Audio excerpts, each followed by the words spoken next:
우리 부활하신 주님, 부활절 우리 두 번째 주일을 맞이해서 우리 주님께 감사와 찬양, 영광을 늘 돌리며 살아가는 우리 성도 여러분, 그리고 우리 제3교회가 되기를 간절히 바랍니다. 우리 다시 한번 우리 외쳐봅니다. 예수님 다시 사셨습니다. 할렐루야. 정말 우리 예수님의 부활 앞에서 큰 소리로 할렐루야, 아멘을 외치며 나아가는 우리 모두가 되기를 간절히 소망합니다. 예수님의 부활은 우리에게 생명과 승리와 소망 그리고 영광을 우리에게 가져다 주셨습니다. 썩지 않고 더럽지 않고 쇠하지 않은 하늘의 영원한 유업을 잇는, 정말 이 땅에서 우리가 얻을 수 없는 것들을 우리에게 보여주셨습니다. 예수님의 부활하신 사건은 단순한 과거에 있던 사건이 아닙니다. 역사를 초월하여 구원, 영생, 천국을 갈망하는 모든 사람에게 주어지는 복된 소식입니다. 기쁘고 놀라운 소식이고 은혜라고 하는 것이지요.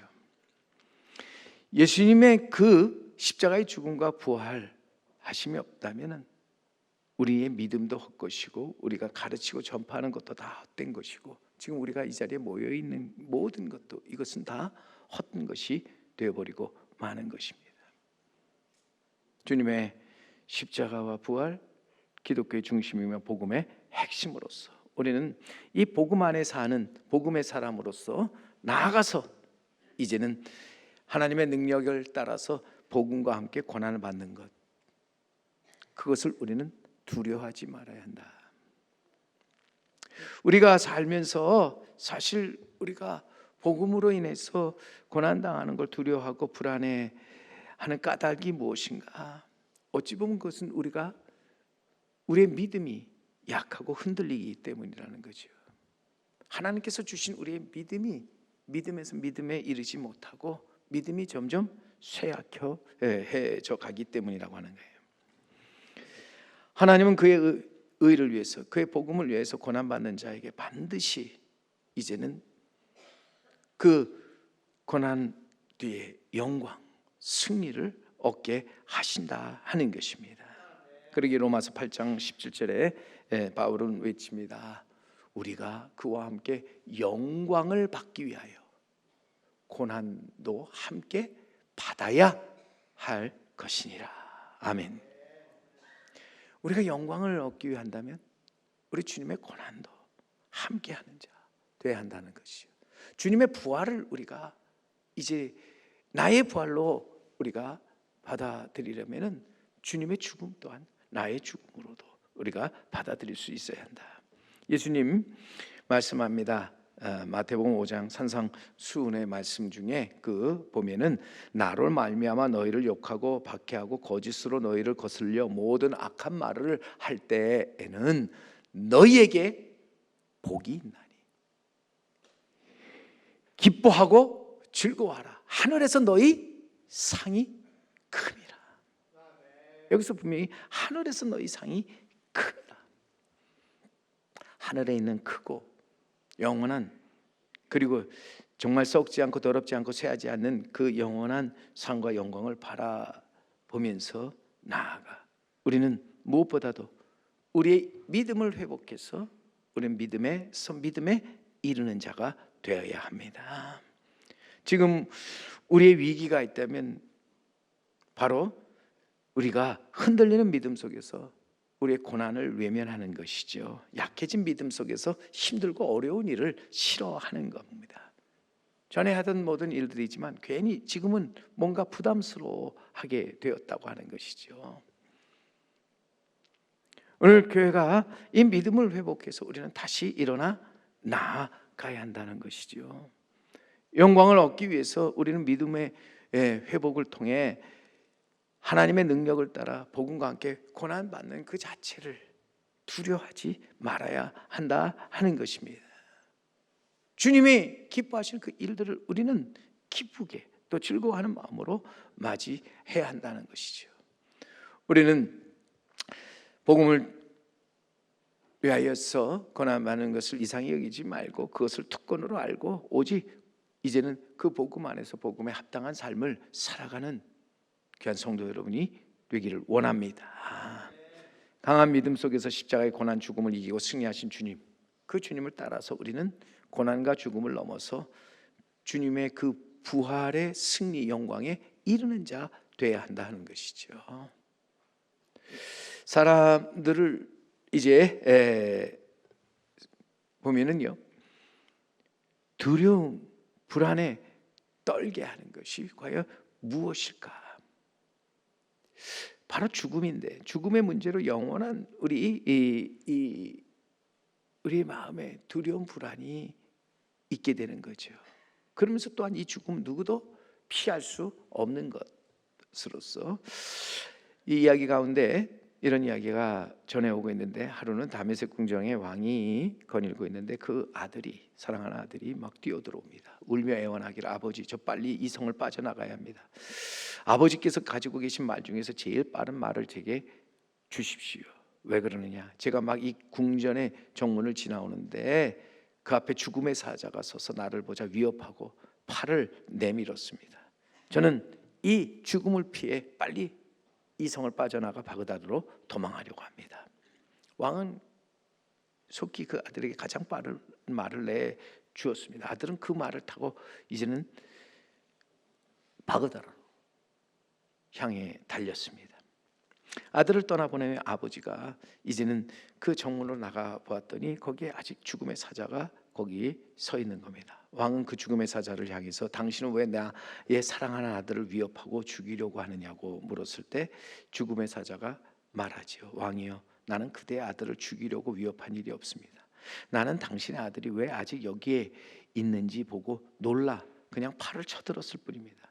왜냐하면 오늘 나는 이곳에 오면서 바그다드에 있는 그를 데려오라고 하는 쓴 명령문을 보았기 때문에, 바그다드에 있어야 할 아들이 왜 이 다메섹에 있는지 그것을 보고 오히려 이 죽음의 사자가 의아해하고 또 그것을 보고서 이제는 그냥 팔을 쳐들었는데, 그것을 보고 이 왕자는 죽음을 피해서 다메섹을 떠나 이제는 바그다드로 갔지만 거기서 결국 죽고 말았다. 이 이야기는 여러분 무엇을 뜻할까요? 죽음은 누구도 피할 수 없다. 피한다고 피한 그 길이 바로 죽음의 길이 된다. 여러분, 우리는 죽음을 피하려는 것이 아니라, 두려워하는 것이 아니라 죽음 앞에 당당히 서서 죽음을 맞이하는 자가 되어야 한다. 죽음을 준비하여 죽음을 이기고 승리하는 자가 되어야 한다. 사람은 태어나서 누구나 다 죽죠. 히브리서 9장에 보면 한 번 죽는 것, 사람에게 정해진 것이요 그 후에 심판이 있으리니. 죽음과 심판은 정해진 것인데 우리에게 두려운 것이 더 무엇입니까? 죽음입니까? 심판입니까? 정해진 죽음을 극복하고 이길 수 있는 길이 무엇이냐 할 때 우리는 오직 믿음을 가지고 나아가는 것인데, 사망 권세를 이기고 승리하신 주님을 믿는 믿음, 그것이 반드시 우리에게 이제는 죽음을 극복하고 이길 수 있는 힘이 된다, 능력이 된다 하는 것을 우리는 잊지 말아야 할 줄로 믿습니다. 주님 예수 그리스도 죄와 사망 권세를 이기고 다시 사셨다. 부활의 첫 열매가 되셨다. 우리로 다시 살고 영원히 사는 길을 우리에게 보여주셨다. 어찌 보면 이것이 죽음의 두려움과 공포에 사는 사람들에게 희망을 주고 믿음을 주는 것이죠. 승리를 가져다 주는 말씀입니다. 그래서 바울은 고린도전서 15장 57절에 부활의 장인 고린도전서 15장에서 말합니다. 우리 주 예수 그리스도로 말미암아 우리에게 승리를 주시는 하나님께 감사하노니. 우리 주 예수 그리스도, 그의 부활로 우리에게 승리와 영광, 소망을 주시는 하나님께 우리는 감사하면서 그 앞에 나아가서 정말 그에게 감사, 찬송을 드리고 또 그의 이름을 송축하며 우리는 그에게 진정으로 예배하는 자가 되어야 한다 하는 것이죠. 믿음의 주님을 바라보면서 믿음에서 이제는 믿음에 이르는 참된 믿음을 가지고 우리는 진정한 하나님이 기뻐하시는 예배자가 되어야 한다 하는 것입니다. 이 믿음이 우리를 이 땅에서 이기고 승리케 하는 줄 믿습니다.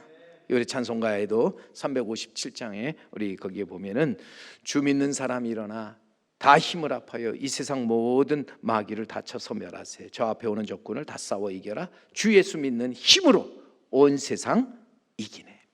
3절에 보세요. 끝까지 이긴 자에게 흰옷을 입히고 또 영생 복락 주시니 참 기쁜 일일세. 이 어두운 세상 지나서 저 천성 가도록 주 예수 믿는 힘으로 온 세상 이기네. 믿음이 이기네. 믿음이 이기네. 주 예수를 믿음이 온 세상 이기네. 이 땅에 우리 살면서 무엇이 우리를 이기고 승리케 하는가? 우리 앞에 있는 여러 가지 고난, 죽음의 문제도 우리는 믿음으로 그것을 이기고 승리케 되는 줄 믿습니다. 마틴 루터는 종교개혁을 추진하면서 수많은 위협 박해를 직면하게 됩니다. 그는 정말 이 기막하고 위급한 상황 앞에서 그는 항상 그가 있는 곳에서 식당의 테이블이라든지 또 자기 방에 있는 책상이라든지 심지어는 화장실에 들어가서 그 화장실 안에 앉아서도 그는 이제는 다음과 같은 말을 외치고 또 그 말을 이제는 손으로 이렇게 썼는데 그게 뭐냐면 비비드라는 말이죠. 비비드라는 말, 이것은 살아있단 비비드, 주님은 살아계시다 하는 신앙 고백인데, 아무리 힘들고 또 어려워도 그는 하나님은 살아계시다라는 사실을 믿고 고백할 때에 그에게 큰 힘이 되었다는 거예요. 그는 그래서 그 힘과 능력을 가지고 끝까지 종교개혁을 감당하였다 하는 것입니다. 검은 구름이 하늘을 뒤덮고 있을지라도 그 구름 뒤에 빛나는 태양이 있음을 우리는 잘 알고 있습니다. 비록 시련과 재난의 태풍이 몰려온다 할지라도 그 태풍 배 위에 우리는 살아계신 하나님이 계신다. 우리가 살아계신 하나님, 그분이 내 편이라는 확신을 갖고 살아갈 때 우리는 두려울 게 없잖아요. 우리는 모든 것을 이기고 승리하게 되는 줄 믿습니다. 부활하신 주님 살아계셔서 지금도 우리와 함께 하시고 그분은 진정한 우리에 있어서 승리자이시다. 우리는 죽음에서 다시 살아나셔서 지금도 살아계신 이 주님을 만나야 한다는 거죠. 그리고 그의 음성을 우리는 들어야 한다는 거예요. 그리고 그의 다시 사심을 바라보면서 우리는 주님의 부활이 나의 부활로 이어지도록 해야 한다 하는 것입니다. 예수님 십자가에 달려 돌아갔을 때 제자들이 뽀뽀로 흩어졌는데 두려웠기 때문이지요. 불안했기 때문입니다. 그런데 흩어진 제자들 우리 주님 다시 불러 모으고, 또한 이제 저들이 함께 모였을 때 저들이 문을 굳게 잠고 계속해서 두려움, 불안함 속에 있었습니다. 그들이 모여서 이제 부활하신 예수님에 대해서 서로 이야기를 합니다. 부활을 목격한 제자들의 그 증언도 있었지만 그 모인 전체적인 분위기는요, 예수님의 부활을 확실히 믿지 못하는 분위기였습니다. 그런 가운데 오늘 본문 36절 말씀 보세요. 이 말을 할 때 저들이 함께 모여서 서로 이제는 자기들이 경험하고 또 본 것들을 서로 얘기하면서 예수님 정말 살아나신 것일까 생각하면서 말을 할 때 예수께서 그들 가운데서 말씀하시죠. 친히 그들 가운데 오셔서 이제는 말씀하십니다. 너희에게 평강이 있을지어다. 이 말을 할 때 예수께서 친히 그들 가운데 서서 이르시되 너희에게 평강이 있을지어다. 오늘도 주님께서 정말 이 말씀을 우리에게 하시는 것은 무엇 때문인가? 오늘도 우리에게 있어서 우리 마음의 평강이 사라지고 두려움, 불안이 가득한 이유가 무엇일까? 믿음이 흔들리고 또 정말 우리 주님이 다시 사셔서 지금도 살아계시며 영원히 살아계신다고 하는 사실을 우리가 믿지 못하기 때문이라는 거예요. 오늘도 주님이 다시 사심과 또한 영원히 사심, 그래서 우리와 함께 하신다는 이 사실을 우리는 믿어야 한다는 거예요. 문제는 우리가 그것을 믿지 못할 때 우리의 마음에 두려움, 불안, 그리고 나아가서 의심이 가득 차게 된다 하는 것이죠. 솔직히 여러분, 믿으려 해도 믿어지지 않고 들으려 해도 들려지지 않는 것, 어찌 보면 이게 우리 신앙의 큰 위기, 문제예요. 믿지 못하고 듣지 못하는 자에게는 그 마음에 평강이 없습니다. 안식이 없고 기쁨이 없습니다. 그저 두려움, 불안, 의심뿐이라고 하는 거죠. 살면서 여러분 가장 큰 불행과 저주가 있다면 그것은 두려움과 의심으로서, 두려움과 의심은 어찌 보면 인간의 삶을 엉망으로 만들고 또 멸망으로 이끄는 사탄의 역사이기도 한다는 거예요. 사탄은 우리 마음속에 두려움과 의심을 심어넣어서 그것으로 인해서 결국 우리로 하여금 늘 이제는 모든 것에 대해서 우리가 두려움과 의심 속에 살아가게 만드는 거죠.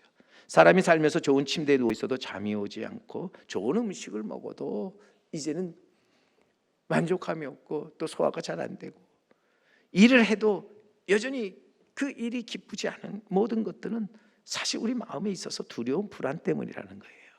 의심 때문이라는 거예요. 이런 것이 우리 마음에 있을 때 우리는 평안하지 못한 거예요. 이 두려움과 의심 인간을 불행하게 하고 절망 또한 죽음으로 사람을 이끌어 간다 하는 것이죠. 그런데 분명히 우리 주님 이 두려움과 의심 속에 사는 자들에게 오셔서 하시는 말씀이 무엇입니까? 찾아오셔서 그 가운데 서서 우리에게 전하는 말씀이 무엇입니까? 너희에게 평강이 있을지어다.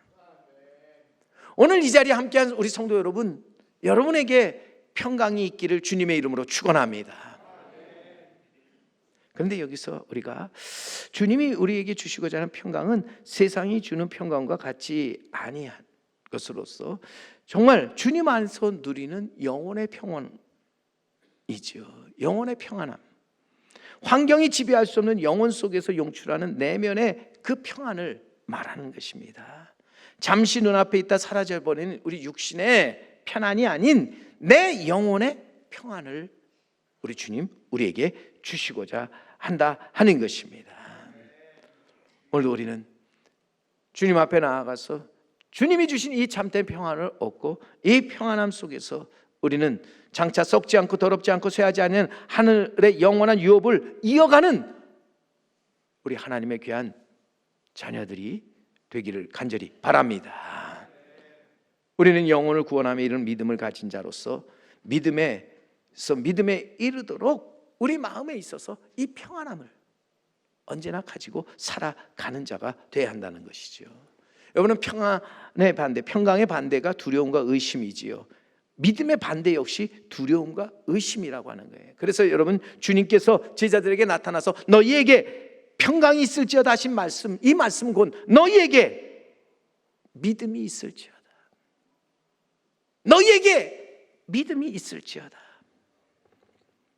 주님을 믿지 못하고 주님의 말씀을 믿지 못하고 주님의 부활을 믿지 못할 때 우리 안에는 두려움과 의심만이 가득할 뿐이라고 하는 거죠. 믿지 못하는 제자들에게 믿도록 손발을 보이셨습니다. 그리고 만져보라고, 믿기에 믿음이 너무나 부족함을 보시고 이제는 보고서라도 믿으라고, 심지어는 이제는 구운 생선 한 토막을 받아 잡수시면서 내가 이 몸의 부활로 다시 살아났다, 그리고 지금도 살아있고 나는 영원히 살면서 너희와 함께 할 것이라는 것을 보여주셨는데, 우리는 듣고 보면서 우리는 주님의 부활에 대한 확신을 가지고 살아가는 자 되어야 할 줄로 믿습니다. 여러분, 부활하신 주님이 우리에게 가져다 주는 가장 큰 선물은 바로 평강으로서, 이 평안을 얻지 못한 사람은 결국 믿음 없는 자죠. 오늘 믿음이 없는 자는 결국 두려움, 불안과 염려 속에서 살아갈 수밖에 없고 하나님을 결코 기쁘시게 하지 못한다고 하는 거예요. 하나님이 원하시는 일들을 행하지 못한다고 하는 거예요. 그렇다면 오늘 하나님께서 주신 우리는 믿음을 가지고 나아가서 그 믿음 안에서 항상 평강의 삶을 살아가는 우리 모두가 되기를 간절히 바랍니다. 너에게 평강이 있을지어다, 이 말 너희에게 믿음이 있을지어다 하는 말로써 너의 믿음을 회복하여 너희 안에 평강이 있게 하라 하는 말씀이 됩니다. 믿음의 회복을 통해서 너희 안에 모든 두려움, 불안, 의심을 떨쳐버리고 이제 너희 안에 평강의 삶을 살아가도록 하라. 여러분, 이것이 우리가 어찌 보면 또한 복음에 합당한 삶으로서 우리는 이 평강을 가지고 나아가서 담대하게 이제는 우리는 주님의 뜻을 이루어 나가는, 주님이 기뻐하시는 일들을 행하며 살아가는 자 되어야 할 줄로 믿습니다. 믿음의 회복을 통해서 주님이 주시는 우리의 평강을 얻기 위해서 부활하신 주님을 만나는 우리 성도 여러분들이 되기를 바랍니다. 부활하신 주님을 만나 다시 한번 믿음의 회복 부흥을 통해서 우리는 믿음에서 믿음에 이르는 자가 되어야 할 줄로 믿습니다. 그리고 나아가서 우리는 이 귀한 믿음의 평강을 가지고 두려움, 의심 없이 담대하게 복음을 이제는 전파하며 복음의 증인으로서의 삶을 살아가는 우리 성도 여러분, 그리고 제3교회가 되기를 주님의 이름으로 간절히 축원합니다.